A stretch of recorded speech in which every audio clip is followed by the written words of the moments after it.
Hello बच्चों, आइए प्रश्न को देखते हैं। ए और बी मिलकर एक काम को 6 दिनों में कर सकते हैं।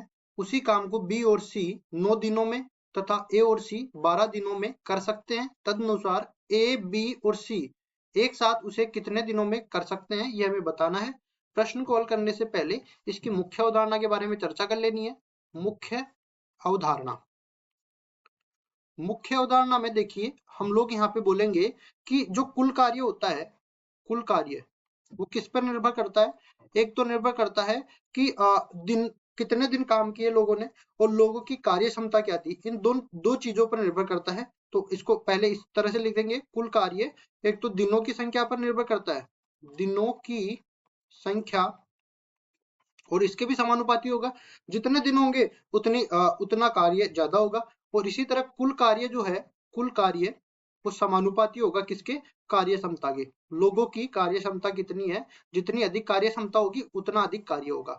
तो इस तरह से हम लोग सूत्र भी लिख देते हैं। क्या इसका जो हम लोग कांस्टेंट जो अचर मानते हैं वो तो इकाई के बराबर मान लेते हैं, और जो कुल कार्य है ये बराबर कर देते हैं दिनों की संख्या, दिनों की संख्या गुणा में कार्य क्षमता के। इसके बराबर हम लोग कर देते हैं। अब देखिए, इस सूत्र का उपयोग करते हुए सवाल को हल करते हैं। सवाल में हमें बोला है कि देखो यहाँ पे लिख देते हैं, ए और बी मिलकर एक काम को 6 दिनों में पूरा करते हैं। तो यहाँ पे लिखेंगे ए प्लस बी 6 दिनों में काम करते हैं। 6 या फिर इस तरह से बोल देते हैं, किसी कार्य को ए प्लस बी कार्य को पूरा करते हैं, कार्य को पूरा करते हैं कितने दिनों में, 6 दिनों में, 6 दिनों में। इसी तरह यहाँ पे आ जाएगा बी प्लस सी, बी प्लस सी किसी कार्य को पूरा करते हैं कितने दिनों में, यहाँ पे आ जाएगा कितना, 9 दिनों में। तो लिखेंगे 9 दिनों में।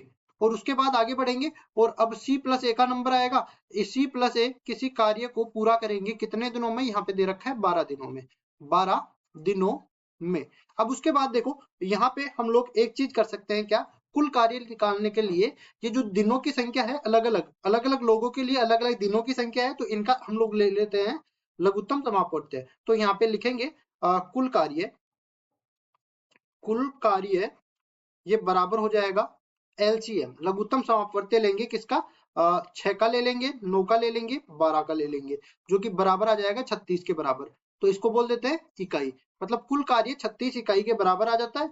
अब देखो, ए प्लस बी दोनों की हम लोग कार्य क्षमता निकाल लेते हैं। कैसे, इन दोनों की दिनों की संख्या हमें पता है, तो इनकी कार्य क्षमता हम लोग आसानी से निकाल सकते हैं। तो हम लोग लिखेंगे ए प्लस बी, यहाँ पे लिखेंगे कार्य क्षमता, कार्य क्षमता ए प्लस बी ये बराबर किसके आ जाएगी, 36 बटा में 6, मतलब कि 6, और कार्य क्षमता की कोई इकाई नहीं होती, तो 6 के बराबर ये आ जाएगी। इसके बाद आगे बढ़ते हैं, कार्य क्षमता, कार्य क्षमता अब किसकी निकालनी है, अब निकालनी है बी प्लस सी की, जो कि बराबर हो जाएगी कुल कार्य बटा में दिनों की संख्या। 9 दिन इसमें लगे थे, तो ये आ जाएगी 4 के बराबर, इसकी कोई इकाई नहीं होती। और इसी तरह आगे बढ़ेंगे, और कार्य क्षमता, कार्य क्षमता अब C प्लस ए ये बराबर हो जाएगा किसके, 36 बटा में, अब 12 दिन इनको लगे थे, तो ये आ जाएगा 3 के बराबर। अब ये अपने पास कार्य क्षमता हो गई। तो हम लोग अब क्या करेंगे, अब कुल दक्षता हम लोग देख लेंगे इस तरीके से। देखो, कार्य क्षमता अगर इन तीनों को हम लोग जोड़ दे, इसको मैं समीकरण नंबर 1 बोल दूं, इसको मैं समीकरण नंबर 2 बोल दूं, इसको मैं समीकरण नंबर 3 बोल दूं, तो यहाँ पे लिखेंगे क्या, कार्य क्षमता। इन तीनों को हम लोग जोड़ेंगे तो ये सब दो बार आ जाएंगे, तो इसको कह सकते हैं 2 गुना में ए प्लस बी प्लस सी, जो कि बराबर आ जाएगा 13 के।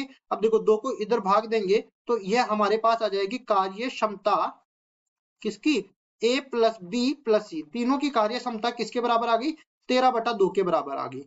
अब देखो हमें क्या करना है, ये तीनों कितने दिनों में कार्य को पूर्ण कर देंगे ये हमें बताना है। तो हम लोग लिखेंगे दिनों की संख्या ए प्लस बी प्लस सी के लिए दिनों की संख्या, दिनों की संख्या बराबर ये हो जाएगी, तो कुल कार्य कितना था 36, और दिनों की संख्या सॉरी कार्य क्षमता 13/2 के बराबर थी, मतलब ये 72/13 के बराबर आ जाएगा। इसको भाग देंगे तो देखो यहाँ से कितने के बराबर आ जाएगा, ये 13 एकम 13, 13 पंजे 65, मतलब 5 आ गया। और उसके बाद में आगे बढ़ेंगे तो 5 बच गया, 5 में सॉरी 13 पंजे 65, 7 बच गया, फिर से 5 बार जाएगा, अब 5 बच गया, तो 5 में कितनी बार जाएगा, मतलब 50 हो गया, तो 13 चौकू 52, मतलब लगभग 4 बार चला जाएगा। तो इसको हम लोग देखो 5.5 से बड़ा चला गया, मतलब 6 दिन अपने पास लग जाएंगे। तो इसमें लिखेंगे, देखिए a प्लस बी प्लस सी को कार्य पूर्ण करने में कितने दिन लगेंगे, दिनों की संख्या बराबर आ जाएगी 5.54 दिन, मतलब 5.5 दिन अपने को उसको लग जाएंगे। और 5.54 दिन, यही हमारा उत्तर हो जाएगा। आशा करता हूँ ये सवाल आपको समझ में आया होगा। धन्यवाद।